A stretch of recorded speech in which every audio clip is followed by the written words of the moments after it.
In 1851, in what is now known as Iraq, archaeologist and explorer Sir Austin Henry Layard discovered a library with 22,000 tablets containing what we know to be the earliest writings on Earth. The writings date back to over 6,000 years ago when the region was known as Mesopotamia, Sumer, and Babylon.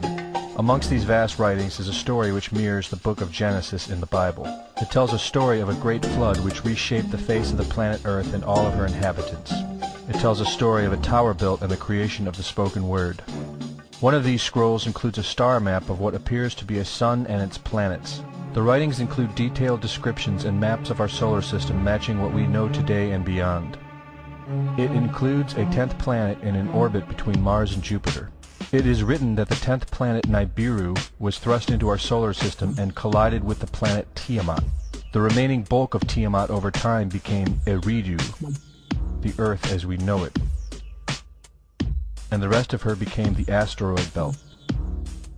In retrograde to the other 9 planets, Nibiru took orbit around our Sun in a long ecliptic or apogee. Lasting 3,600 years, it passes between Mars and Jupiter. In recent years, based on the patterns of our known solar system, astronomers have been looking for a planet with this same orbit.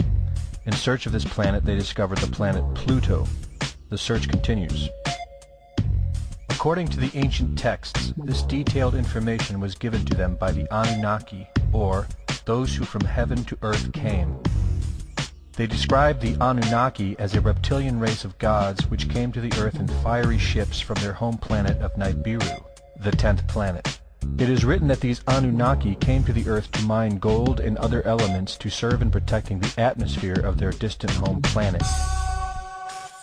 After a workers' revolt, the Anunnaki rulers began to genetically alter Cro-Magnon man to create a slave race, resulting in the human race. It was said that we were created by the gods in clay vessels. It is written that man was forbidden to depict the Anunnaki in their actual form. Just prior to the Great Flood, the bulk of the Anunnaki would return home, leaving numbers of them behind to watch over the earth. Anu was king. Assigned to Anu to heed his instructions. 300 in the heavens he stationed as a god. The ways of earth to define from the heaven. And on earth 600 he made reside.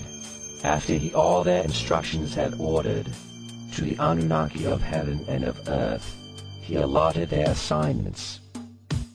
This story of reptilian gods from the heavens creating man is not at all uncommon. It in fact can be found in most every region of our planet. In Japan, emperors claim descent from dragon gods who came from the sky.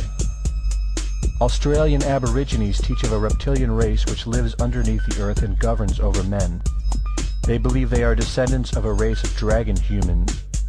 China teaches the serpent queen Nukua interbred with man. India calls these reptilian gods Nagas and claim they seeded their royal families.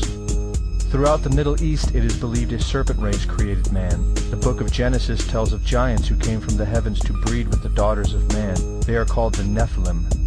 In Africa they call them Chitauri, children of the serpent. The royal kings of Africa claim descent from serpent gods who came from the sky. In South America, the Mayans teach that their ancestors were the people of the serpent.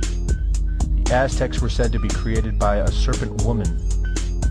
In America, the Hopi Indians believe sky gods came to earth to breed with their women and refer to them as their snake brothers. The word Sioux means snakes, and Iroquois means serpents. It seems the only places you will not find this historical story is where the history has been methodically destroyed. The descendants of King Anu in Sumeria and Babylon can be traced throughout time. The pharaohs of Egypt were from the bloodlines of the Babylonian kings. The rulers of the Roman Empire can be traced to Egyptian hierarchy. All throughout Europe, the royal families can be traced back to the great Roman emperors.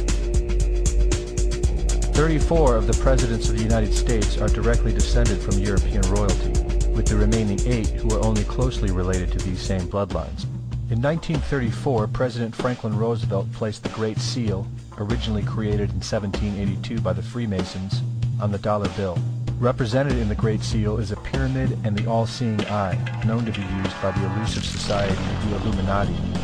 Strung together in conspiratorial confusion are secret societies such as the Illuminati, the Freemasons, and the Bohemian Club. In 1917, National Geographic did a story on a place in Montreal, California called Bohemian Grove. The story reports a place where the world's elite, members of the Bohemian Club, retreat to in late July and conduct an ancient occult ceremony called the Cremation of Care. Every year in July, the world's leaders, media moguls, and members of the World Bank spend 2 weeks of what is known as a men-only retreat at the Grove. In the year 2000, BBC television show World of Wonder infiltrated Bohemian Grove with hidden cameras and aired the video on the BBC. The video shows the large mass of men donning red and black robes and once again conducting the Cremation of Care ceremony. The altar is at the base of a 200-foot owl, the Babylonian symbol of the god Moloch, the god of human sacrifice. In the video, a body is delivered upriver to the altar where it is set on fire. Upon being aired, members of the Bohemian Club reported that the ceremony is a put-on, merely done for entertainment and fun. This history tells a story of our world leaders having a deep involvement in satanic tradition, worshipping our reptilian overlords, the serpent gods. It poses the possibility that we may be and have always been enslaved by our leaders, no different than sheep or cattle. There is an endless amount of information out there which supports this, but don't take my word for it.